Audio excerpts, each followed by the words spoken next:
Welcome to the deep dive. Today, we're really digging into something key for anyone holding commercial property. Right. Boosting that return on investment with smart upgrades. Right. We've got some great materials. You sent over practical articles, research analysis, quite a mix. Yeah, good overview. So our mission here is to pull out the best, most actionable stuff, maybe uncover a few surprising bits to help make your property, work harder for you. Exactly. It's not just about aesthetics, is it? This is about the bottom line. Right. We're looking at how considered investments really lead to better profits and build value long term. ROI, return on investment.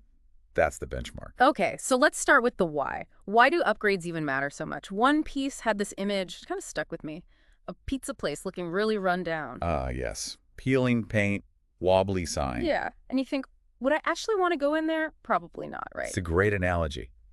Because that hesitation you feel about the pizza place, potential tenants feel exactly the same way about a tired-looking commercial property. Makes sense. A lack of care sends a signal, and it's not a good one. It often means more vacancies, longer gaps, with no rent coming in, and that directly hits your ROI. And what I found interesting was the point that upgrades don't have to be these massive disruptive projects all the time. No, absolutely not. Often it's the small, consistent things that really add up. It's not always about the biggest spend. That's spot on. Think of these upgrades like unlocking superpowers for your building, improving how it looks, how it works, and definitely how profitable it is, making smart choices for the best bang for your buck. Speaking of those smaller issues, there was that story, let's call it Linda and the Leaky Roof.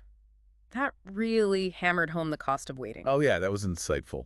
It shows how a minor thing, a small roof leak, Yeah, can just snowball. totally. In that case, delaying the fix led to unhappy tenants, someone breaking their lease, and then huge costs.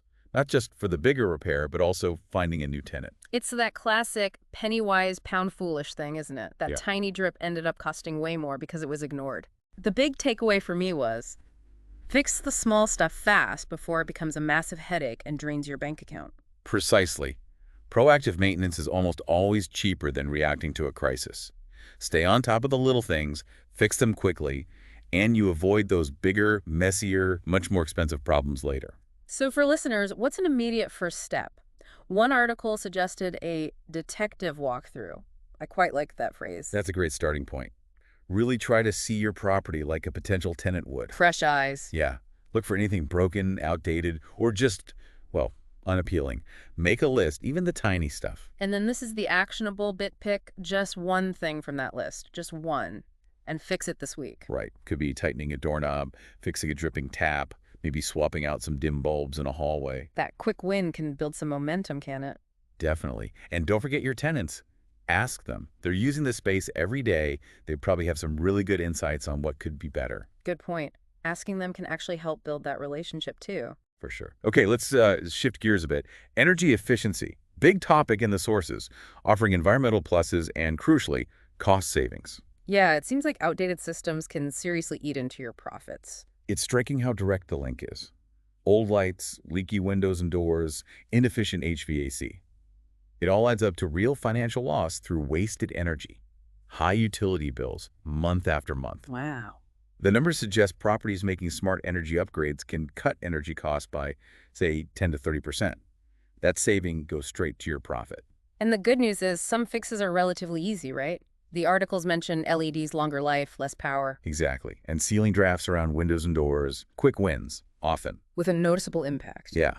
And then for bigger investments, things like solar panels came up too, for potentially drastic long-term savings, maybe even generating income. We saw that story about Bob, didn't we? He put in LEDs and his electric bill dropped nearly 25%. That really shows the tangible benefit, doesn't it? It does. So a practical step for listeners. Grab your latest utility bill, see where the usage looks high, maybe start simple PAP. Replace the lights in just one area with LEDs and see what happens next month. Okay, let's move on to tech, another area where smart spending can pay off.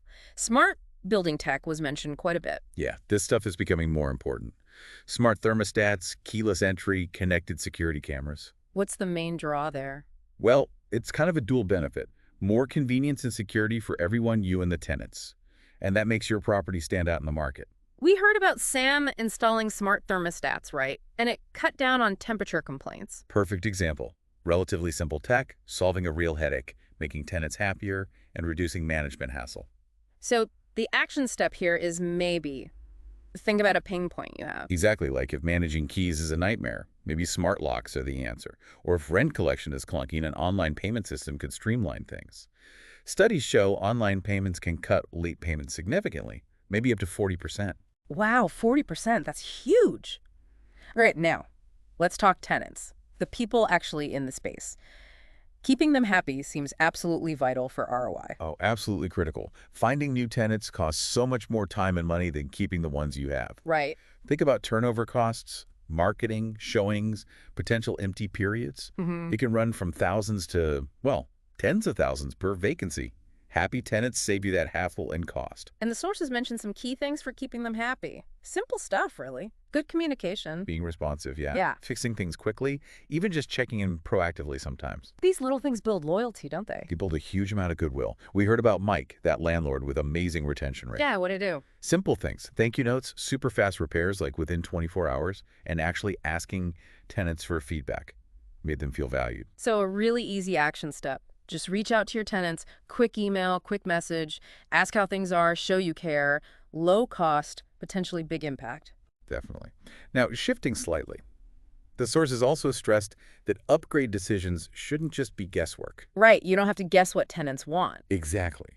Market research, especially just asking your tenants directly, is invaluable. They know the space best. They know what would make the biggest difference to them. And it's not just current tenants, is it? No. Talk to potential tenants. Look at local businesses, too. What amenities are in demand in your area? We heard about someone who fixed a parking problem based on that kind of local feedback. And it boosted occupancy. Significantly. So the actionable step is ask. Talk to tenants. Talk to neighbors. Find out what improvements people actually want. Then pick one suggestion and do it. You might be surprised. Makes sense. Now, what about when managing everything just feels like too much? Professional help came up. Yeah, for owners feeling overwhelmed, property managers can be a real game changer. The sources listed the benefits: rent collection, repairs, finding tenants, managing costs. They handle all that day-to-day stuff, freeing you up. But what's often missed is that a good management company can actually boost your profits. How so? They have systems. Maximizing rent, minimizing vacancies, often better deals with contractors. We heard about Lisa, who was drowning in tasks, hired a firm, and suddenly felt relief and saw better financial performance. So even if you're on the fence, maybe just exploring it is worthwhile. Absolutely. The action step is simple. Consider talking to a reputable property manager. Just see what they could offer for your specific property. No obligation. Good advice. Okay, another angle. Taxes. Often overlooked, apparently. Hugely overlooked sometimes. But planning upgrades with taxes in mind can seriously impact your overall ROI. The IRS allows deductions for lots of property expenses. Right, things like roof replacements, certain energy upgrades, even just general repairs might qualify for deductions. Correct. It's basically getting some of your investment back via the tax system. We heard about Tom saving a chunk on taxes after putting in energy-efficient windows. Yeah, it's a powerful reminder. Upgrades save operational costs and can bring tax advantages. So the clear action here is talk to your accountant. Definitely. Before or after upgrades, review everything with a tax pro. Ask specifically about deductions. It could be like finding money you didn't know you had. Worth the conversation. Now, for owners with multiple properties, diversification was mentioned. Yes, the idea of not putting all your eggs in one basket, type-wise. So maybe owning a mix office, retail, industrial. The backup dancer's analogy stuck with me. Ah, yes. It perfectly explains risk mitigation. If one sector, like retail, hits a slow patch, the income from your office or industrial spaces can cushion the blow. Right. Provides more stability overall. We heard about Sarah doing exactly that, moving from just retail to a mix. So for anyone looking to expand, thinking about different property types is smart risk management. It is. Okay, finally, regardless of how many or what type of properties you own, financial monitoring, absolutely crucial. Just keeping a close eye on the numbers, right? Income, expenses. Yeah, having a clear current picture of your cash flow. It lets you spot problems or weird trends early. Before they get out of hand. Exactly.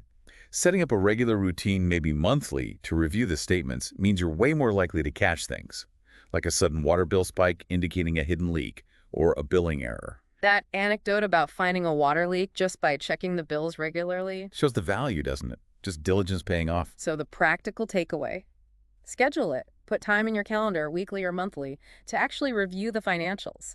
Catching small issues early saves big money later. So to sort of wrap up our deep dive today, we've covered a lot of ground for maximizing that commercial property ROI. Yeah, from small upgrades, energy savings, tech. Tenant happiness, market research, getting professional help, tax breaks, diversification, Mm. and just keeping an eye on the finances. And the really positive message, I think, is that it doesn't always take a massive overhaul.